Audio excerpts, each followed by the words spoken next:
In this video, I'm going to teach you the difference between acrylic and enamel spray paint. Excuse the hat hair today. I was painting. Also, this is not blood. This is paint. I should probably get another color other than red on there. So before I begin, you should know that spray paint is made up of 3 parts: a pigment, a solvent, and some sort of binding resin that holds it all together. So some of you may ask, well, what kind of paint do I use to create my highly detailed murals? Well, I use all high quality nitro acrylic based spray paint. So unlike other painting mediums labeled acrylic, this acrylic formula spray paint is not water-based. Instead, these spray paint companies are referring to the chemical nature in the resin. Spray paints are typically made up of alkyd, acrylic, or nitro resins. They are all solvent-based, which is why they're not healthy to spray indoors without the proper protection. If you haven't seen it before, check out my spray paint safety video. Enamel spray paint is not necessarily recommended for murals. Its base is an alkyd resin rather than the nitroacrylic resin found in my spray paint.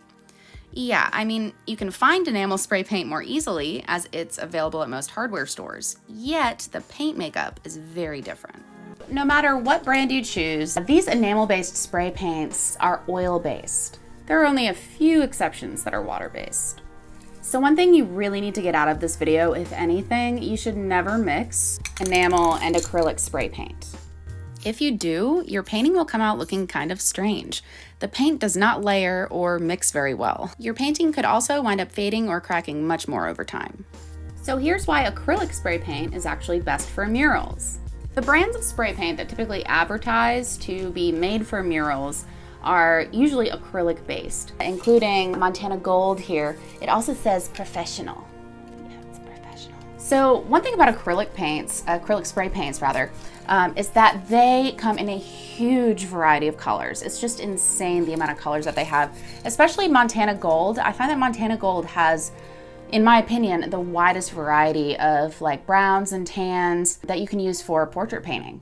Acrylic-based spray paints also have a very high pigmentation, so they're more opaque, allowing for extremely high coverage and color vibrancy, even without priming. Although priming is always a good idea.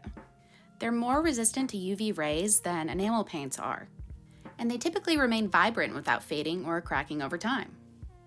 They're also weather resistant, quick to dry, and form a great bond with cement, brick, masonry, and almost all other surfaces. Just be sure to test it in an inconspicuous area first, just in case.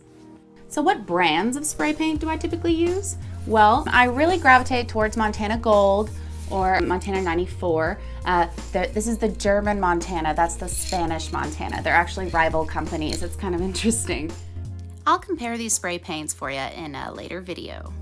Thank you guys so much for watching. I really hope you got something valuable out of this video today. If you have any questions for me, please put those in the comments. Be sure to click that like button if you liked this video as well. That will really help me out in the future. I'm trying to build this channel as much as possible, so I'll be posting a lot more. So also click that subscribe button and the notification bell for more videos. So I hope everyone has a wonderful day. Remember to stay peaceful, as a calm mind is a creative mind. Now go get inspired, be an influence, and make something beautiful today. Peace.